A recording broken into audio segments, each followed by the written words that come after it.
Assalamualaikum warahmatullahi wabarakatuh. Apa kabar anak-anak Ustadz semua? Ustadz harap kalian semua dalam keadaan sehat dan semangat pada hari ini. Sebelum memulai pembelajaran, jangan lupa tetap perhatikan protokol kesehatan ya anak-anak. Yang pertama, jangan lupa mencuci tangan. Yang kedua, jangan lupa memakai masker. Dan yang ketiga, tetap jaga jarak ya nak. Halo, selamat datang di dunia bahasa Indonesia. Salam kenal dan selamat bergabung. Perkenalkan, nama Ustadz Sukamdani. Nah, sekarang Ustadz ingin membacakan pantun untuk kalian semua. Dibaca dan didengar ya anak Ustadz. Kepala cumi dimakan lia bersama mama.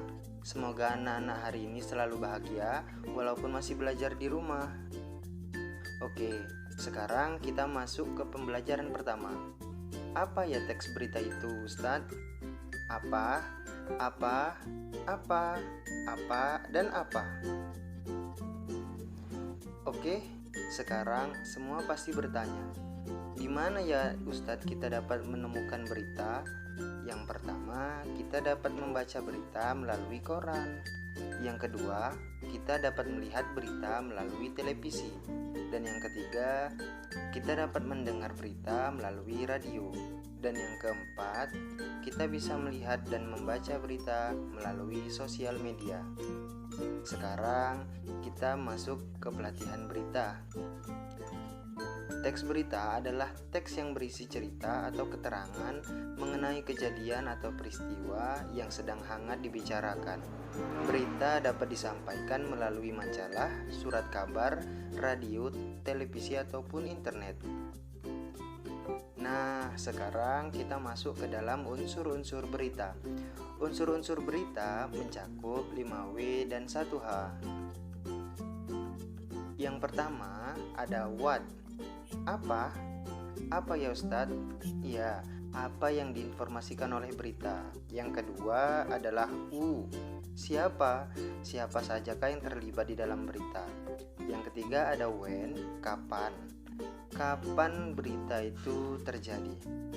Dan yang keempat ada where, di mana hal yang diberitakan itu terjadi. Dan yang kelima why, mengapa berita itu bisa terjadi. Dan yang keenam adalah how, bagaimana hal yang diberitakan itu terjadi.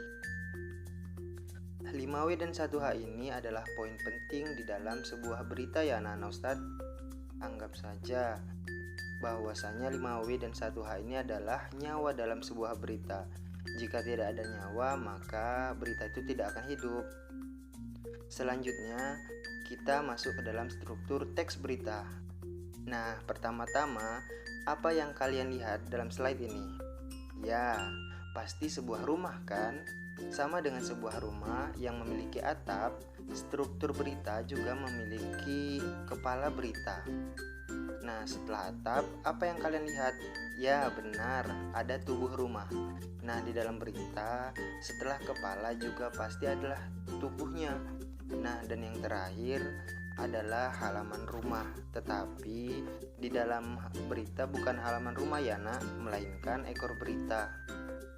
Kepala berita mencakup tentang judul, kalau tubuh berita mencakup tentang 5W dan 1H. Dan yang terakhir adalah ekor berita. Ekor berita ini menghubungkan sebuah berita dengan berita yang telah lalu. Ya, banjir bandang Jakarta. Ekor beritanya itu seperti membahas sejarah mengapa bisa terjadi banjir yang berkepanjangan di kota Jakarta. Sekarang kita masuk ke dalam kebahasaan teks berita. Yang pertama, menggunakan keterangan. Apa ya yang dimaksud dengan menggunakan keterangan? Yang dimaksud dengan menggunakan keterangan adalah di dalamnya terdapat keterangan waktu, keterangan tempat, keterangan tujuan, dan keterangan cara. Yang kedua, verba transitif, yaitu kata kerja yang menjadi subjek sebuah berita. Dan yang ketiga adalah verba pewarta, Perbab pewarta adalah kata kerja yang digunakan untuk menandai sebuah percakapan. Yang keempat, kalimat langsung. Kalimat langsung adalah kalimat yang diucapkan secara langsung kepada seseorang yang dituju. Dan yang terakhir adalah kalimat tidak langsung. Kalimat tidak langsung adalah kalimat yang melaporkan apa yang diucapkan orang yang ada di dalam berita. Masih sanggup kan, Nak? Oke, kalau masih sanggup kita lanjutkan. Tadi kita sudah membahas tentang unsur, struktur, dan kebahasaan. Sekarang kita masuk ke tahap yang terakhir, yaitu ciri-ciri teks berita. Ada 6. Yang pertama adalah fakta. Ya, fakta adalah berita yang harus berisikan kejadian yang benar, menarik, dan penting bagi masyarakat. Yang kedua adalah aktual. Aktual adalah berita yang disajikan harus berita yang hangat dan baru, istilahnya up to date.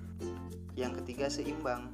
Seimbang adalah berita tidak boleh memihak kepada siapapun. Ini berkaitan dengan fakta di atas ya, Nak. Kita tidak boleh menyalahkan yang benar dan membenarkan yang salah. Yang keempat adalah menarik. Judul dan isi berita yang kalian buat harus menarik. Dan yang kelima adalah lengkap. Lengkap maksudnya berita harus memiliki unsur 5W dan 1H. Dan yang terakhir adalah sistematis. Berita harus berurutan dan teratur. Oke, nah kita sudah selesai membahas tentang teks berita. Sekarang di slide terakhir ada sebuah tugas. Nah, di slide ini Ustadz sudah menunjukkan sebuah teks berita ya, Nak. Ya, dan dipahami teks beritanya. Tugas untuk kalian semua adalah carilah unsur-unsur berita yang terdapat di dalam teks tersebut. Oke, demikian tugas dari Ustadz. Terima kasih.